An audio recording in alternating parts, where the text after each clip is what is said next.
I spent 30 years in the army, half of that chasing chaos in places you only read about in history books, places where boundaries weren't drawn with deeds and surveys, but with barbed wire and bullets. And when I finally hung up the uniform, Colonel James Dusty Rhodes, if you want the full title, all I truly craved was silence. The kind of silence only a remote piece of dirt in the high New Mexico desert can offer. My place, the homestead, was my sanctuary, 200 acres of wild scrub and copper sunsets, bought under an old, ironclad federal land claim back in the 70s, long before the word HOA was even an acronym. And I thought, truly thought, I was untouchable, finally done with the chain of command.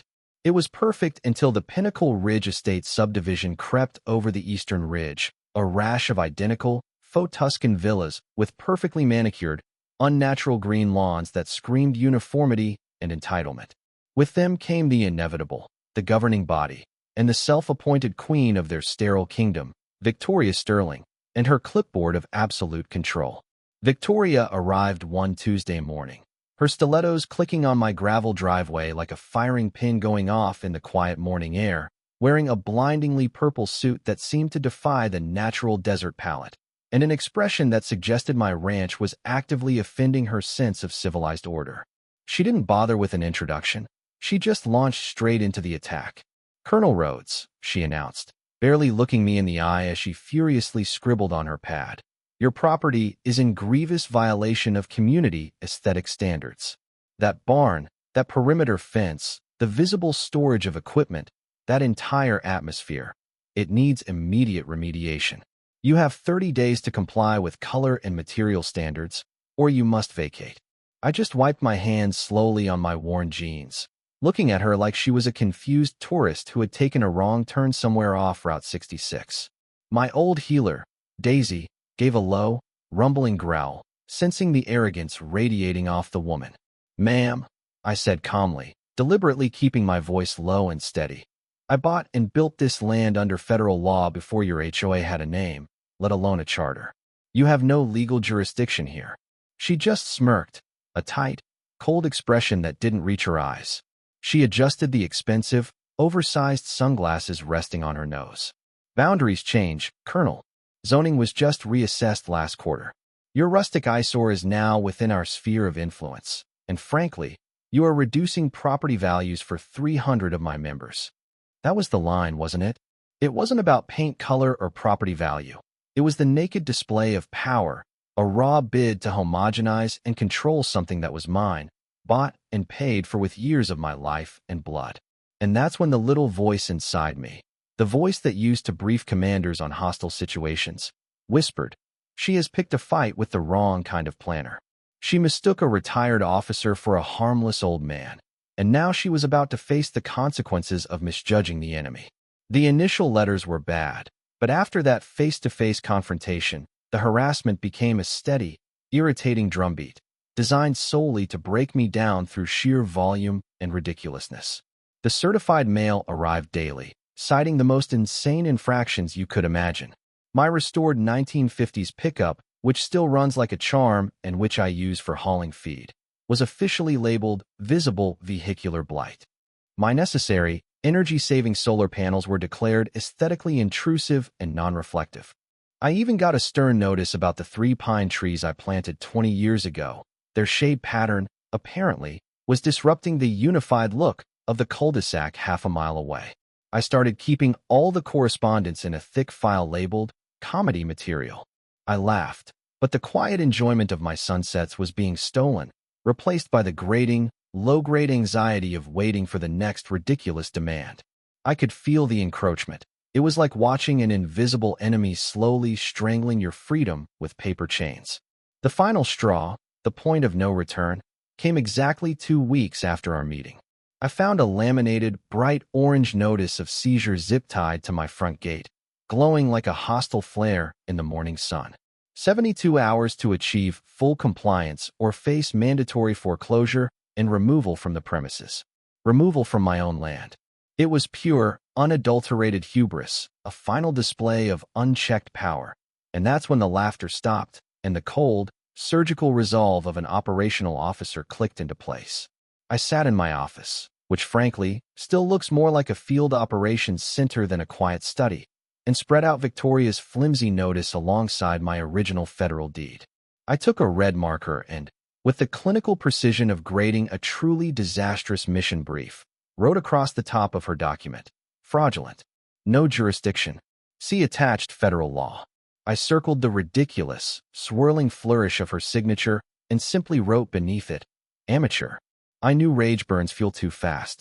Focus and cold strategy, that's what wins long wars. I needed to move with quiet, perfect legality, but with the impact of an artillery strike. I spent the next day consolidating my legal defenses. First, I had a long, calm conversation with Sheriff Donahue down at the county office, a good man who had been dealing with Victoria's endless, petty demands and false claims for years. I showed him my complete legal packet, the deed, the surveys, the state law that clearly exempted my homestead from future subdivision zoning. And he just shook his head in grim admiration. "Jack, your land is legally untouchable," Donahue confirmed. "She's bluffing, but she's gotten desperate, and that makes her dangerous. I filed an official incident report on your behalf, civil harassment and improper use of official authority. Any HOA personnel or hired contractor crosses that line, they're getting arrested for criminal trespass. No warnings." "I appreciate that, Sheriff," I said, "but I need more than just defense. I need a definitive statement. I need to show her, and the entire community she's terrorizing, the difference between a clipboard and legitimate authority." Then came the key move.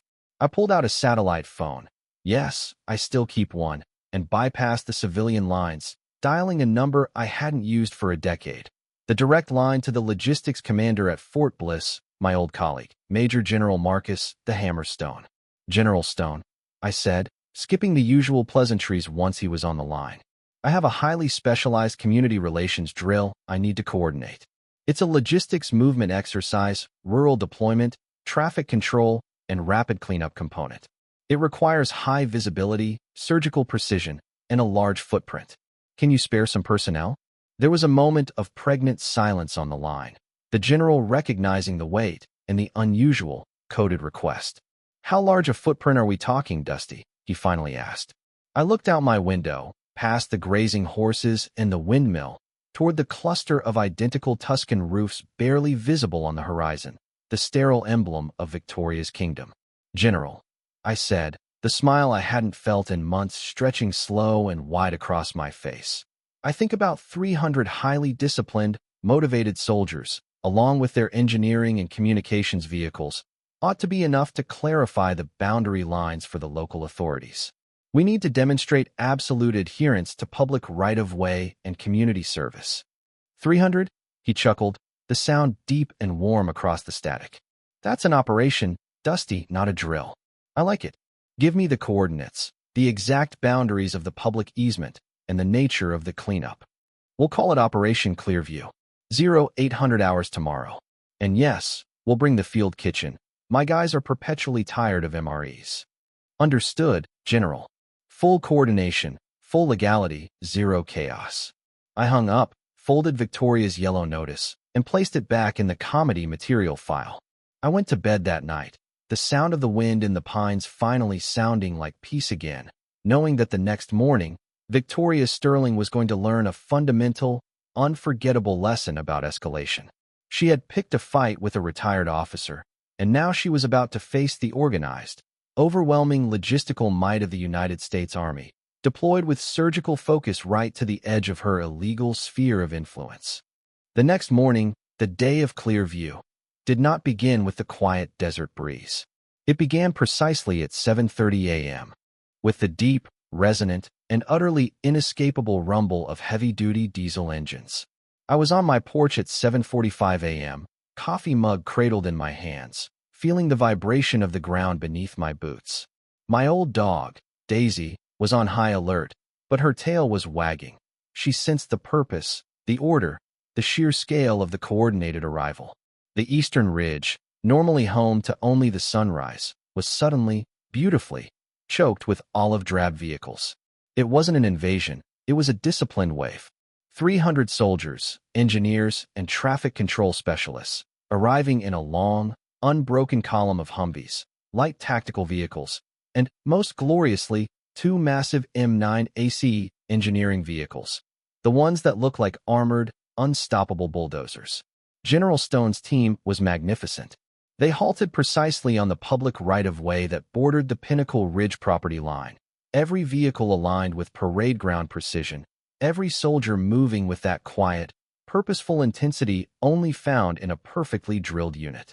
They set up comms tents, established temporary barricades along the public road, and within 30 minutes, they had effectively cordoned off Victoria's precious subdivision, not with force, but with perfect, legal, and overwhelming order. Sheriff Donahue called me right on schedule, his voice barely containing his amusement. "Jack, I've had nearly 100 calls. The mayor is demanding answers. My own deputy just drove past and thought we were under martial law.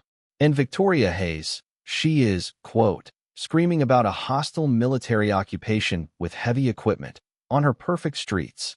"Thanks, Sheriff," I replied, watching an engineer set up a professional traffic cone line with surgical precision. "Inform her, again, that those are tactical logistics vehicles on a pre-approved, federal logistical exercise. Their purpose is community relations and clearing neglected public access routes. And remind her that every single piece of paperwork is legally filed, signed, and approved by your office." She said, and I quote, Donahue chuckled, "that you have deployed the military to intimidate her. She's screaming about HOA sovereignty and demanding I arrest the general."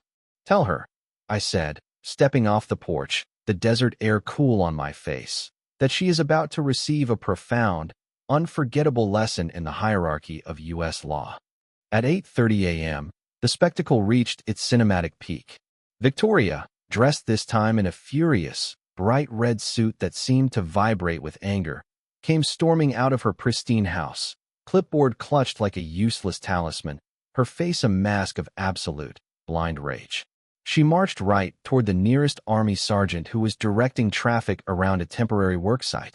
"What is the meaning of this intrusion?" she shrieked, her voice high and thin, barely audible against the purposeful murmur of the engines. "You cannot bring that heavy equipment into my community. This is an unauthorized occupation and an act of domestic intimidation." The young sergeant, bless his perfect military composure, barely blinked. He held up a laminated drill notice.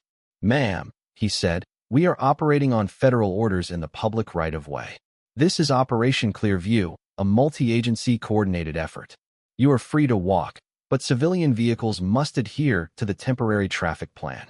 "Walk?" she gasped, looking left and right at the 2 massive rows of military vehicles lining her street and the dozen phones that had suddenly appeared in her neighbor's hands, recording everything. Victoria, the queen of control, had been rendered completely powerless by an overdose of legitimate, disciplined order. And then the soldiers went to work. They weren't there to harass. They were there to execute a complex logistics and engineering drill. They began clearing out the overgrown roadside ditches that had been clogged for years, a public maintenance issue the HOA had continually ignored. They filled in potholes on the main county access road with almost artistic precision. The comms team established a temporary radio relay, using the opportunity to practice rural setup. General Stone's field kitchen even started serving up hot breakfasts, the smell of pancakes and coffee drifting over Victoria's immaculate, joyless lawns. The residents, initially fearful, soon realized this was the most effective, organized cleanup their neighborhood had ever seen. They started bringing out coolers of water, offering cookies and slices of local pie. The entire scene transformed from a hostile standoff into a bizarrely cheerful community work day, all because of Victoria's self-made drama. The local news drones arrived midday, tipped off by someone who smelled a story too good to ignore. Their cameras zoomed in on Victoria, who was now trapped inside her house, the curtains twitching like angry eyelids, while the anchor voiceover declared, "HOA president faces military deployment after dispute over property lines." When the reporter, a sharp young woman named Chloe, finally cornered me by my fence, I offered my best Colonel Rhodes smile. "Retaliation?" I asked, looking directly into the lens. "No, ma'am. This is a lawful, coordinated demonstration of boundaries.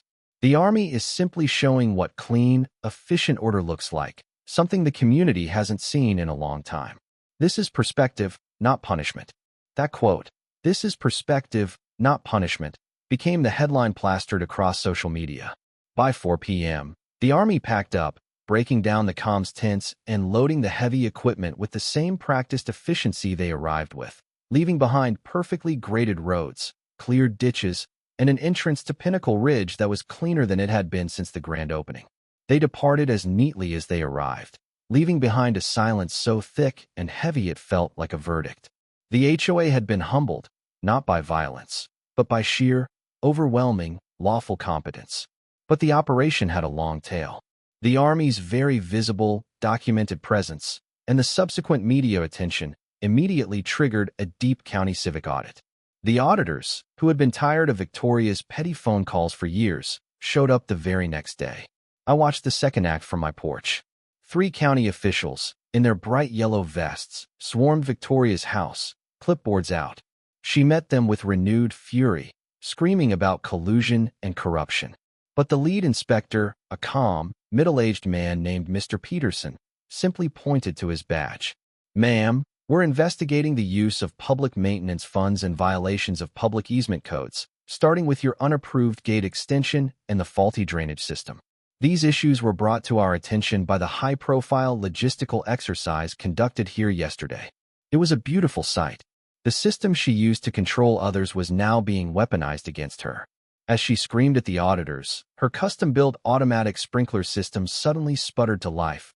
But because the drain was clogged, a fact the county was now citing as a violation, it didn't spray clean water. It sprayed a jet of brown, foul-smelling muddy sludge right across her impeccable white driveway, soaking her silk blouse, her expensive suit, and her hair. The residents watching from their windows cheered, some even clapping openly. It was the perfect, messy metaphor for her reign. In her blind rage, Victoria tried to storm back into the house, but she slipped violently on the mud-slicked pavement, lost her balance completely, and went down with a spectacular thud, her dreaded clipboard skittering into a thick puddle of brown slime. The news cameras, still hovering, naturally caught every glorious, humiliating second of it in slow motion, high definition. That was the end. The fall, the mud, the viral clips of her screaming about HOA sovereignty. It dissolved her power entirely. The audit quickly exposed years of fudged maintenance receipts and blatant misuse of community funds. 2 weeks later, Sheriff Donahue called. "Jack," he said, trying to sound serious, but failing miserably.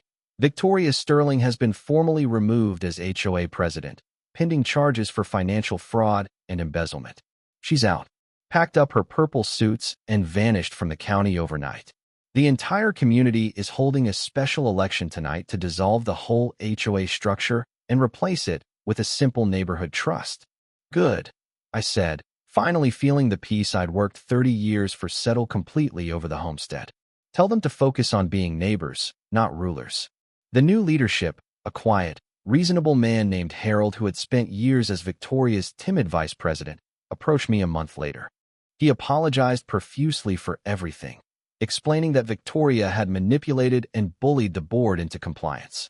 He explained that the community voted overwhelmingly to simplify, to replace the draconian HOA with a simple, friendly neighborhood trust focused on shared amenities and common sense. "Colonel," Harold said, looking out at my wide-open ranch with genuine envy, "we owe you. You didn't just stand up to her. You showed us that we didn't have to be afraid of a clipboard anymore. You taught us the power of boundaries and legality." I just smiled, looking out at the sunset. "I just stood my ground, Harold. Boundaries aren't there to keep people out. They're there to protect what's inside." In my case, it was peace. They eventually presented me with an honorary plaque, not for defeating the HOA, but for civic clarity. I hung it proudly over my federal land deed. The community, free of Victoria's toxic control, became better than it ever was when it was ruled by regulation. Fences stayed different colors, lawns were natural, and the sound of children's laughter finally replaced the clicking tyranny of her stilettos. And that's the lesson, isn't it? Sometimes, the biggest battles in life aren't fought with bullets, but with patience, paperwork, and the absolute, unshakable knowledge of where your rights begin and someone else's authority ends. Never confuse a loud voice and a fancy title with actual, legitimate power. Because when you do, You risk facing a completely lawful, highly efficient, and utterly overwhelming response, especially if you pick a fight with a veteran who knows how to call in the logistical support. So tell me, have you ever had a Victoria Sterling in your life? Someone who tried to steal your peace with petty rules and regulations? How did you fight back? Did you use logic, or did you have to bring in the big guns? Drop your story in the comments below. Let's talk about where the line between community spirit and absolute control really is. Don't forget to like and subscribe for more stories where the little guy wins because, trust me, there are plenty more battles being fought right outside our own front gates.